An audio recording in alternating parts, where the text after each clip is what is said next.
The special session continuing down in Austin. Yesterday, we visit with Texas Governor Greg Abbott. Today, we visit with State Representative Dustin Burrows here on the Chad Hasty Show. And Representative Burrows, welcome back to the show. Chad, thank you. Thank you for having me. Absolutely. Let's talk about just the special session overall, in an overall sense. How do you think things are going so far? I know that the House moving a little bit slower than the Senate, but that's pretty typical, it seems, for these special sessions. Well, I was listening to the earlier segment talking about D.C., and the complaint seems to be they're not doing enough. And, of course, the complaint sometimes we get is Austin's doing too much. It's quite amazing there. But we've got, the governor has laid out a very ambitious call for special session. I think he has some really good items on the call. I think every one of his agenda items deserves a vote. The Senate looks poised to actually give every one of the agenda items a vote. And we are moving the bills through the process here in the House and making sure that we use every day to have good, thoughtful, deliberate policy making for Texans. I want to ask you about two bills in particular, and we'll start off with, and I guess they're both considered local control issues, or one of them considered local control issues. As you know, the mayor of Lubbock and the mayor of Amarillo joined in with 16 other mayors. They sent a letter to the governor saying, "Hey, some of these issues like property tax reform, tree issues, and other, I guess, local control issues, or what they deem as local control issues. If the governor has his way, they would be harmful to these communities." I want to get your opinion on that. Do you think that some of the issues the governor has brought up, are they going to be harmful to local communities? Are you worried about that? And have any of the mayors reached out to you? I've had conversations with our mayor, and I think our mayor is a good mayor, and he's expressed some concerns. But, overall, if we talk about each of the individual items individually, most of them are putting power back into people's hands, which is where we tend to like to put it. The property tax one, and I've had conversations before, and I've been pretty vocal on it. We've had a system in place since the late 70s where there's always been a check and balance on, local taxes and spending through property tax rollback rates. The bill that is getting most of the traction is House Bill 4, or in the Senate, it's SB 1. And what it will do is essentially lower the rate from 8% to 5% for larger taxing entities. And what the rollback rate is essentially is if we have increased spending or taxing over last year's, then the voters themselves get to either ratify or not ratify that spending. So I don't see how that's harmful. A lot of other states have done that, and it's not a hard cap. Now, there was out of the Senate yesterday, there was a 19-12 vote yesterday that gave preliminary approval to a bill requiring larger cities, counties, and taxing districts to have an election if the amount of property tax revenue they collect on existing property and buildings exceeds 4% of the amount they took in the year before. Smaller government entities, those that collect less than $20 million in property and sales tax a year, will have to hold an election if those revenues exceed 8%. The 4% and 8%, are those numbers going to get changed around? And what do you think about this carve-out? You and I have talked about a carve-out before. Is this the carve-out that you were expecting for some of the smaller rural areas? Yes, this is exactly what I expected that the House was going to act on before time ran out, where the smaller taxing units are at a different percentage and the large ones are higher percentage. And so I tend to think that proposal is going to be over in the House, or we have our own version of it, and the carve-out's a little bit higher, in fact, than what I believe the Senate's is. So we're going to get an opportunity to get the feedback on it, and, of course, the percentage rate is, where we should be having the conversation. Is it at 8% where people think it ought to remain, because that's the current law, or should it be 7% or 6% or 5% or 4%? And I think there's a lot of arguments, whether it should be, anywhere between 4% and 6%, and, people need to make them. Do you anticipate that? I know it started in the regular session at 4%. Do you think it'll move back to that 5% threshold?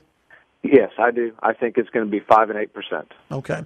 Let's also talk about school finance. And I asked the governor about this yesterday because there are many who are saying, okay, if we really want to lower property taxes, if we really want to see a big change, we've got to have a better school finance system in place. That's being discussed on both the House and Senate side. Governor said he would like to see it addressed too. What would you like to see addressed when it comes to school finance? Absolutely. I completely agree. There's a lot of room for improvement in our school finance system. My focus has always been on the schools in House District 83 and what's best for them. And I think there's a lot of different ways we can tweak or modify the school finance funding formula to improve the funding for them, whether it's the small district penalty, and I filed a bill and joint authored one this special session to eliminate that, to help some of our schools that way. Extension of ASETAR, which a bill I filed during the regular session and have co-authored in the special session, or just simply buying down Robin Hood or increasing money into the basic allotment. There is room for improvement there. Talk about ASETAR funding, will you? Because I know that's something that you've been focusing on. Yeah, so for everyone who isn't familiar with ASETAR, the real quick, easy version of it is there's a lot of schools, a lot of them are rural schools in this area that do receive some funding through what's called ASETAR, and they are dependent upon it. It makes 30 to 40% of their budgets up. It was set to expire by design at the end of this fiscal year. If it is not extended by legislative action, you're going to see some schools like Ira lose 30, 40% of their budget overnight. That's going to mean not only program cuts, but layoffs and potentially even school closings. So very concerned about that. I have some great schools that do receive ASETAR funding and do a good job with it. And I think it's a very sharp and dramatic cliff, very draconian what's going to occur. And so we're working hard up here to try and make sure that that actually doesn't go into effect overnight. I've joined some of my colleagues, bipartisan effort, to write the governor to ask him to put it on the call because of what we saw was going to be faced. And he, in fact, by name, put it on the call. So we are very appreciative of the opportunity to address this important issue in overtime for the district. It looks as though senators voting on Senate Bill 2 yesterday, and that would create a $150 million grant program for schools receiving the ASETAR funding. Is that good enough, or does there need to be more?